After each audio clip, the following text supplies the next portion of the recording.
আজকে একটি common disease নিয়ে আপনাদের সাথে আলোচনা করব। আমি পেশেন্ট কাউন্সেলিং করতে গিয়ে যখন একটি পেশেন্টের ডায়েট হিস্ট্রি নিই, মানে ডায়েট প্ল্যান দেওয়ার আগে, তো এই প্রবলেমটি আমি অনেকের মধ্যেই দেখতে পাই।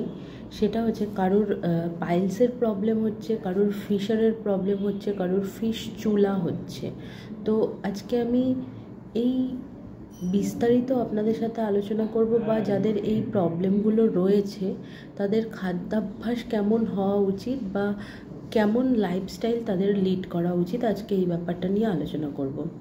ফার্স্ট তো বলবো যেটা পাইলসের প্রবলেমটা কি হয় বলুন তো। পাইলসের সেরকমভাবে কোনো পেইন হয় না, কোনো রকম পেইন ফিল আপনি করবেন না, কিন্তু আপনার টপ টপ করে রক্ত পড়বে। পাইলসের ক্ষেত্রে যেটা হয়, এই একটা সমস্যা হয় পাইলসের ক্ষেত্রে। এবার ফিশার যেটা হয়, ফিশারে যেটা হয় যে আমাদের যে পটিটা, মলদ্বারটা একটু কেটে যায়, ওই মাসেলটা টাইট হয়ে যায়, মলদ্বারের মাসেলটা। তো সেই কারণে ওখানে মারাত্মক রকমের একটা পেইন হয়।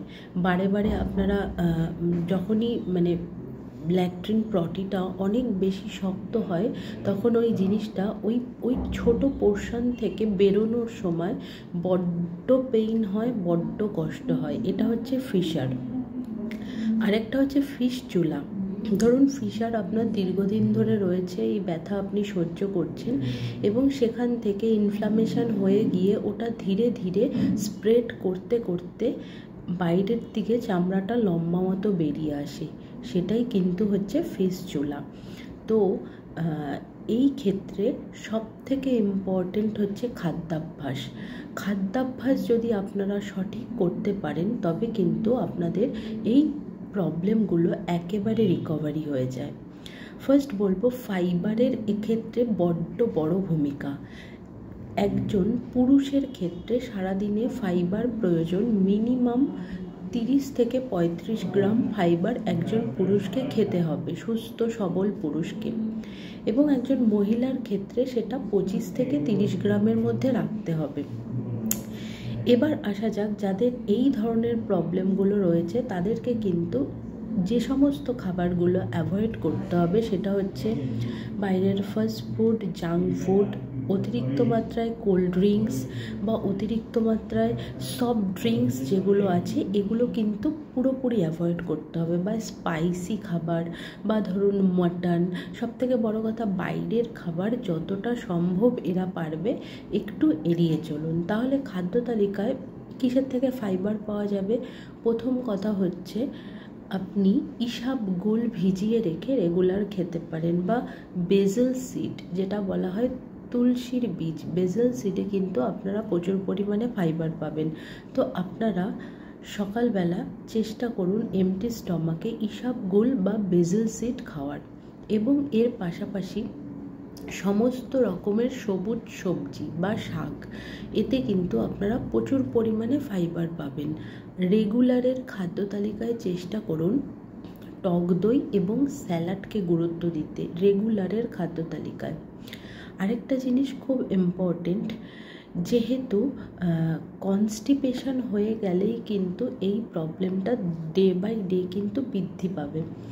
এবার ধরুন আপনাদের এত কিছু ফাইবার জাতীয় খাবার খেয়েও কিন্তু পটি নরম হচ্ছে না, সেই ক্ষেত্রে আপনারা কিন্তু বিভিন্ন রকম সাপ্লিমেন্টের ভরসা নিতে পারেন, যেরকম ডিউফালক বা ক্রিমাফিল, এই জাতীয় কিন্তু সাপ্লিমেন্ট আপনারা নিতে পারেন। আরেকটা জিনিস আপনারা করতে পারেন যাতে আপনারা খুব উপকার পাবেন, আপনারা হট ওয়াটার বাথ, এটা কিন্তু আপনারা নিতে পারেন।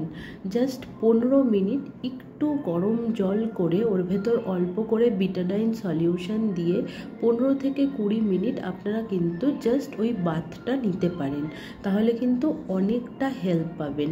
এবং সব থেকে এই সমস্যার সলিউশন হচ্ছে আপনার যাতে কনস্টিপেশন না হয়, এটা কিন্তু মাথায় রাখতে হবে। আরেকটা জিনিস, অতিরিক্ত স্ট্রেস, ডিপ্রেশন কিন্তু কনস্টিপেশন হওয়ার একটি মূল কারণ। সেই জন্য বলবো মেন্টালি পিসফুল এবং হ্যাপি থাকতে হবে, এবং কনস্টিপেশন যাতে না হয় এই জাতীয় খাদ্যগুলোকে আপনার খাদ্য তালিকায় প্রাধান্য দিতে হবে। তো আশা করি এই সমস্যাটি ইন্ডিয়াতে প্রচুর মানুষের মধ্যে আমি দেখি, বা আমার কাছে যারা ডায়েট কনসালটেন্সি নেওয়ার জন্য তাদের হিস্ট্রি নিতে গিয়েই শোনা যায় যে এই প্রবলেম রয়েছে। তাই বলবো আপনাদের খাদ্যাভ্যাস আপনারা এরকম রাখুন, তাহলে এগুলো অনেক অংশে আপনারা কিন্তু রিকভারি করতে পারবেন। তো সকলে ভালো থাকবেন, আমার ভিডিওটি অনেক শেয়ার করুন এবং সকলকে জানার সুযোগ করে দিন।